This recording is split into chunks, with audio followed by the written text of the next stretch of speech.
আমরা তরিকতপন্থী, কিন্তু তরিকত কি আমরা জানি না। আর যারা এই তরিকতকে অস্বীকার করে তারা রাত দিন টেবিলের চেয়ারে কিতাব নিয়ে বসে থাকে। যারা অস্বীকার করে তারা কিতাবের মধ্যে ডুবে আছে। যারা স্বীকার করে তারা বিন্দু পরিমাণ কষ্ট করতে রাজি না। আমার ভাইয়েরা, কষ্ট ছাড়া যদি কেষ্ট মিলে যেত তো রুয়ে জমিনের মধ্যে ইমামে হাসান, ইমামে হুসাইন আলাইহিস সালামের মতো আজিমুস শান নিসবত রাখনে ওয়ালা ধরতির মধ্যে আল্লাহ पैदाई করেন নাই। কোন মা এই ধরনের নিসবত রাখনে ওয়ালা সন্তান জন্মই দেন নাই। আপনারা বুঝতে পেরেছেন? বাবার দিক দিয়েও সেরা, মার দিক দিয়েও সেরা, নানার দিক দিয়েও সেরা, নানির দিক দিয়েও সেরা, খালা বলেন, মামা বলেন, ফুফু বলেন, সমস্ত নিসবতের ক্ষেত্রে এই দুইজনের অবস্থান আকাশে। কোন মা এই ধরনের সন্তান জন্ম দেন নাই। কিন্তু সেই সম্মান মাথায় রেখে স্যাক্রিফাইসের দিকে যদি নজর দেয় তো স্যাক্রিফাইসও বোধহয় সেই দিন ইমাম হাসানের কদমে, ইমাম হুসাইনের কদমে এসে ক্ষমা চেয়েছে। স্যাক্রিফাইসও বোধহয় এসে মাপ চেয়েছে। স্যাক্রিফাইসও এসে অবাক হয়েছে। আমি নিজে স্যাক্রিফাইসেরও তো একটা লিমিট থাকে। আজিমুস শান স্যাক্রিফাইস ছিল। কিন্তু আমরা জানতো দূরের কথা, 2টা টাকা দিয়ে 2টা কিতাব, সেই কিতাব পড়ার জন্য 2টা ঘন্টা আমাদের মধ্যে নাই। সংকট কেন তৈরি হলো? সংকট তৈরি হয়েছে যিনি অস্বীকার করেন উনি পড়ে পড়ে খুঁতগুলা বের করেছে, এসে আপনার সামনে দাঁড়িয়েছে। আপনি যখন তরিকতকে তুলে ধরেছেন, আপনি মুস্তাহাবটাকে ফরজের, ফরজটাকে মুস্তাহাবের মধ্যে নামিয়েছেন। আপনি তরিকত তাসাউফকে বদনাম করে দিয়েছেন। তরিকত তাসাউফকে বদনাম করে দিয়েছেন। আমি আপনাকে বলি, হুজুর ইমাম গাজালি রহমাতুল্লাহি আলাইহি ওনার কিতাব রাউদাতুত তালিবিন ওয়া উমদাতুস সালিকিন, এই কিতাবের মধ্যে উনি বলছেন তরিকতের উসুল কি। তরিকতের উসুল হচ্ছে মানে তরিকত তাসাউফ, এটার মূল কি?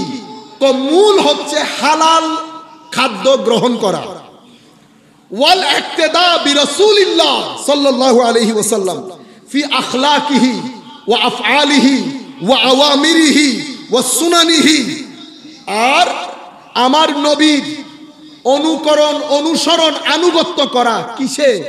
আমার নবীর চরিত্রে, আমার নবীর সুন্নতে, আমার নবীর আখলাক, আফআল, সুন্নত, আমার নবীর ধরন, গঠন, রূপ, আমার নবীর উঠা বসা, এটাকে নিজের জিন্দেগির মধ্যে নিয়ে আসা, এটাই হচ্ছে তাসাউফের মূল রূপ, তাসাউফের মূল, তরিকতের মূল। হুজুর ইমাম গাজালি বলছেন তাসাউফ 2 জিনিসের নাম। কয় জিনিসের? 2 জিনিসের নাম। একটা হচ্ছে আসিদকু মাআল্লাহ, আসিদকু মাআল্লাহ মানি, হায় হায় হায়, কথা অন্য জায়গায় চলে যাচ্ছে।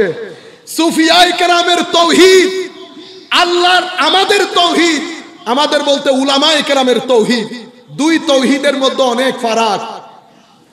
একজন শুধু বিশ্বাস করে আল্লাহ এক, এটাকে বলা হয় তাওহীদে তালাবি খাবারি, যেটাই বলেন। আর সুফিয়ায়ে কেরামের তাওহীদকে বলা হয় তাওহীদে হুব্বি, তাওহীদে হুব্বি। ওনারা শুধু বিশ্বাস করেন না, সুফি যখন লা ইলাহা বলেন তখন তার বিশ্বাসে, কর্মে, ভিতরের জগৎ থেকে সবকিছু না হয়ে যায়। যেভাবে আপনার আমার কম্পিউটার থেকে জিনিসগুলা মুছে গিয়ে ব্ল্যাক এন্ড হোয়াইট হয়ে যায়, সুফিয়ায়ে কেরাম যখন লা ইলাহা বলেন তো কুল কায়নাতের সবকিছু জাহেরি এবং বাতিনি ভাবে তাদের ভিতর থেকে মুছে যায়। ইল্লাল্লাহর ধ্বনি যখন, এই দরব যখন তাদের কলবের বর্তনে লাগে, সাথে সাথে জলওয়ায়ে খুদাবন্দি তাদের ভিতরে আটলান্টিকের মতো ঢেউ খেলতে থাকে। তাদের অন্তঃকরণে তখন আল্লাহ বাদে আর কোনো কিছুই থাকে না। সেই কারণে তাদের এই তাওহীদকে বোঝানোর জন্য আমার আল্লাহ বলছেন, আলা ইন্না আউলিয়া আল্লাহি লা খাউফুন আলাইহিম ওয়ালা হুম ইয়াহজানুন। মাওলা খৌফ কেন নাই? ভিতরে কোনো কিছু থাকলে না বাইরের খৌফ থাকবে। মাওলা পেরেশানি কেন নাই? কোনো কিছু পাওয়ার খুশিও নাই, কোনো কিছু চলে যাওয়ার জন্য কোনো পেরেশানিও নাই। সেই কারণে কোনো কিছু আশা তাদেরকে আনন্দিত করে না, কোনো কিছু চলে যাওয়া তাদেরকে পেরেশান করে না। তারা অন্তঃকরণে তাওহীদকে লালন করে। আমি আমার দেওবন্দ মাদ্রাসার শিক্ষার্থীকে বলেছিলাম বেটা, তোমার তাওহীদ আমার তাওহীদ বিশ্বাসের মধ্যে সীমাবদ্ধ। সুফিয়ায়ে কেরামের তাওহীদ বিশ্বাসের মধ্যে না, অন্তঃকরণে প্রতিষ্ঠিত হয়ে যায়। আল্লাহ বাদে যখন সুফি এই মকামের মধ্যে পৌঁছে যায় তখন আনাল হক বলে ডাক দেয়। আমি এমনিতে এটা বলতে বলে ফেলেছি, এটা আপনারা মাথায় রাখিয়েন না।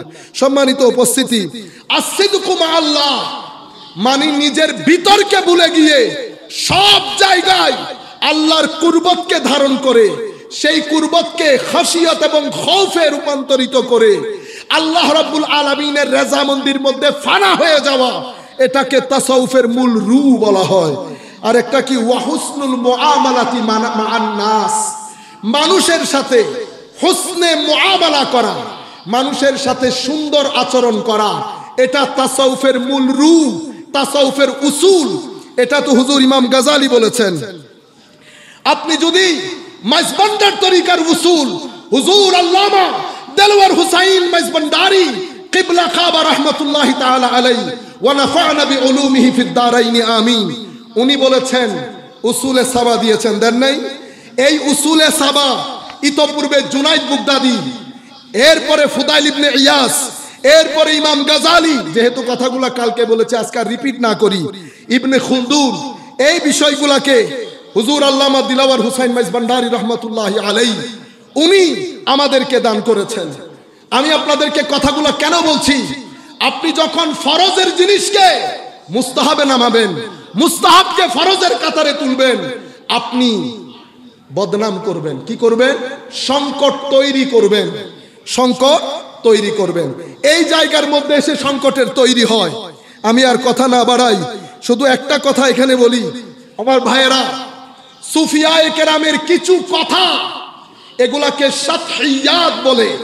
উলামায়ে কেরাম যারা আমাদের মতো ছাত্র আছেন, আমি আমাদের মতো যারা আছেন তাদেরকে বলবো, সুফিয়ায়ে কেরামের কিতাবের মধ্যে এটা ইমাম তুসি ওনার কিতাব আল লুমআ, অনেক বছর আগে লেখা, ওনারা হুজুর গৌসুল আজম আব্দুল কাদের জিলানীরও আগে লিখেছেন সাতহিয়াতে সুফিয়া, মানে সুফিয়ায়ে কেরাম যখন একটা আজিমুশান মাকামের মধ্যে চলে যান, তাওহীদে হুব্বিকে ধারণ করে, তারা মাঝে মধ্যে কিছু কথা বলেন, যেই কথাগুলো বাহ্যিকভাবে যদি নেন শরীয়তের সাথে কন্ট্রাডিক্টরি হয়, আর এগুলার ভিতরে আমাদের আপনাদের পক্ষে ঢোকা সম্ভব না।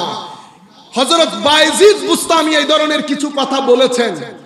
উনার কথাকে ব্যাখ্যা করতে গিয়ে হযরতে জুনায়েদ বুগদাদি বলছেন, বায়জিদ বুস্তামির এই কথাগুলা তারাই অনুবাদ করতে পারবে, তারাই ব্যাখ্যা করতে পারবে যারা বায়জিদ বুস্তামির সমান মাপের ওলি অথবা এর চেয়ে কিছু কম অংশের বলি। কারণ আমি ইংল্যান্ড না দেখে ইংল্যান্ডের ব্যাখ্যা দেওয়া সম্ভব না।